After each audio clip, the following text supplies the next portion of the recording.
Welcome back to the Beaufort News, everyone. Jonathan Haupt has joined us now. As you know, he is the executive director of the Pat Conroy Literary Center, no stranger to WHHI-TV. Of course, we shoot our North of the Broad there right at the center.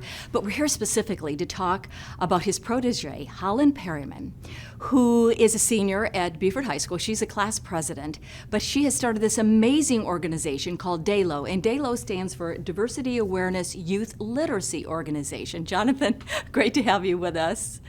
Good morning, Robyn. Thanks for having me on the show. Yeah, so DAYLO, so what gave her the inspiration? What gave Holland the inspiration to start this organization? You know, it's a pretty amazing story. Holland has been working with us here at the Conroy Center for 3 years, and she's been participating in dozens, maybe even hundreds of author programs at this point. But the ones about inclusivity and diversity and social justice really spoke to her on an emotional and intellectual level.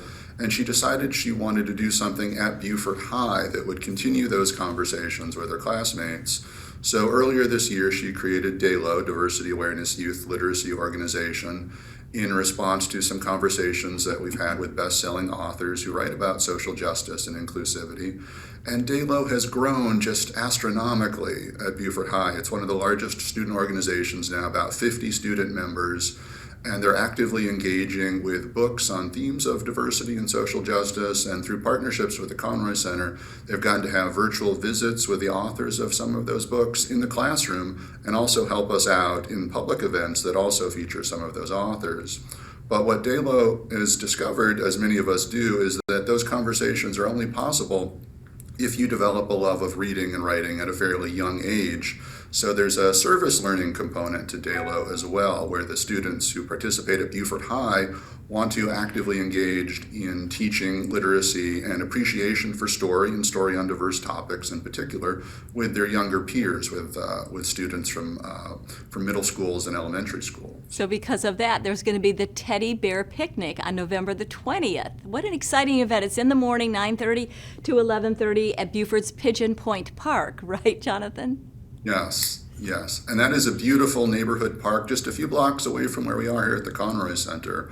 And so that morning, students from DAYLO and the National Honor Society and the Spanish National Honor Society, and also some education students from USCB, will be set up all over the park with blankets and teddy bears and other stuffed animals and books, creating this really family-friendly environment. So families with kids kindergarten through third grade, kind of the ideal audience for this, can show up with their own teddy bears or other stuffed animals, and they can have books read to them all morning. And there are free snacks. There are pandemic-friendly individual snacks, so cookies and muffins and juice boxes and those sorts of things. And we'll also have some material on hand for parents and families to take with them that really cements the ideas of how important literacy and storytelling and being read to is for young students. And the Conroy Center will be there, and some of our local bookstores as well, with children-friendly books and some information about what we do in the community as well. How exciting. Now, was this Holland and DAYLO's idea to do this for the children on that day? Absolutely. This came from the DAYLO students at Beaufort High and their faculty advisor, Wendy Lacombe, who's the English department chair at Beaufort High and a dear friend to us at the Conroy Center. They developed this concept on their own as a way to get in front of a bunch of kids who are going to benefit from that day, who are really going to engage with stories on an intellectual and an emotional level that's going to pique their curiosity and hopefully get them to continue reading on their own after the picnic as well. Now, Jonathan, you told me earlier that you and Holland are looking at spreading the DAYLO organization throughout South Carolina, spreading the word and educating other schools about this great organization. This is Holland's vision and the vision of many of the students at DAYLO. And I'm mentor to two others of them as well who've just joined us as Conroy Center student interns, Alicia, Aurora, and Millie Bennett. And they all want to see DAYLO grow beyond Beaufort High School. So we'll have some opportunities early next year to take this story to educators from other schools statewide and see if it's an idea they want to adopt as well.